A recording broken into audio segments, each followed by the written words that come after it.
بسم الله الرحمن الرحيم waxaanu bilaabi doonaa insha Allah hadii Ilaahay yiraahdo degree and radian baynu bilaabaynaa degree and radian marka xiriirka ka dhaxeeya iyo sida la isugu bedelo ayaynu eegi doonaa hadii Ilaahay idmo marka degree and radian horeen waa soo hadalay degree and radian waxay ahaayeen waa labo yaabood oo loo xaliyo angalada aynu ku xalin doonaa insha Allah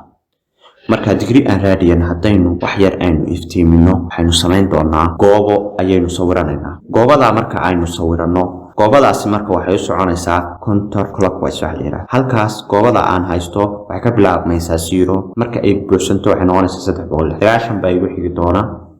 180 bay ugu xigi doona 270 bay ugu xigi doona 360 ayaa ugu dambeeyna marka ay dhamaystirmato marka inta aynu ku guda jirno 10 kan digriga labada qaacido ayaynu isticmaali doonaa si aynu isugu bedelno marna aynu degree ugu bedelno marna aynu radian ugu bedelno formulada ayaynu isticmaalnaa digriga aynu ku dhufanay by oo loo qaybiyo polystatan iyo radianka aynu ku dhufanay polystatan degree aynu qaybinay by aynu isticmaalnaa marka 360 iyo 2 by r circumference-ka goobada aynu ka helino baa waxa la oranayaa one complete revolution wareeg dhammaystiran marka labadaas halka waxaan ka qaadanaynaa in isleeyihiin 360 ka iyo bay waxaan isleeyihiinaynaa 2 by radian marka dhinac walba waxaanu qaybin doonaa si aynu fududeyno labaynu qaybinaynaa laba markaynu qaybino waxayna siinaysaa 1 by radian inuu leeyahay 180 degree marka si aynu isugu bedelno marka labada tan waxaanu isticmaalaynaa marka aynu degree to convert from degree markaynu ka kaxaynayno inuu bedelayno radian waxaynu isticmaalaynaa aynu ku dhufan doonaa numberka degree-ga aan haysto baa maxaan ku dhufanayaa by divide by polystate halka convert from halka marka aynu ka dhaqaaqayno radian aynu u bedelayno degree-na waxaynu ku dhufan doonaa number of degree-ga aan haysto baa maxaan ku dhufanay number of radian-ka aan haysto baa waxaan ku dhufanayaa polystatan oo loo qaybiyay by laba tusaale aynu qaadan doono example 1 marka example waxaynu oranayaa marka qaacidooyinkii baynu horta awalan aynu qoranaynaa formulada radian-ka markaynu rabno inaynu raadino waxaynu degree-ga number of degree-ga aan haysto baan ku dhufanayaa by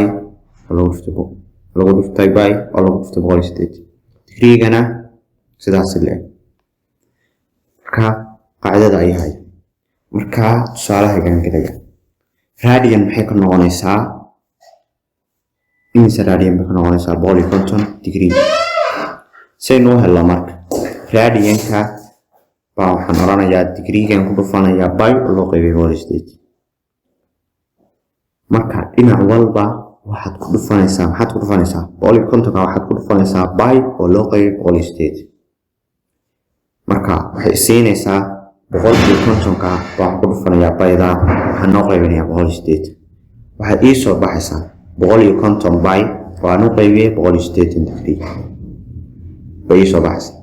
jawaabta aan helayo 0 ga iyo 0 ga markaas la saaro waxay soo baxaysaa 5 by divided by 6 radian already hadda jawaabti waan haystaa idinkuna isku day video-ga post isku day mara la law wax ka shaqeysid waxay ku noqonaysaa wixii ilaawmaysid marka 5 by divided by 6 kaasaan hadana bedelaya waxaan ku celinayaa 150 5 by divided by 6 ka ayaan hadana dib ugu celinayaa marka sayna inoo khalqalin waa iska leexnin degree marka waa soo gaabsaday ilaan hore soo aragnay waxa kan radian-ka ku dhufanay polystatan waxaan qaybinayaa by marka 5 by the qor baa waxaan qaybinayaa 6 waxaan ku dhufanayaa marka polystatan ku dhufanayaa loo qaybiyay baydii aan haystay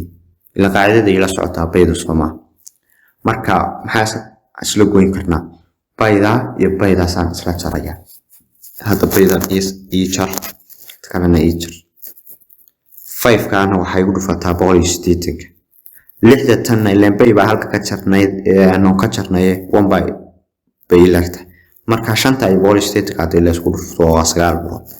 waxaan u qaybinayaa 6 la hooseeya 6 by taale marka jawaabta cala tuul waxay soo baxaysaa 150 degree horaan noo garanayo already marka inaad ku fahantaan baan soo qaatay marka billahi tawfiq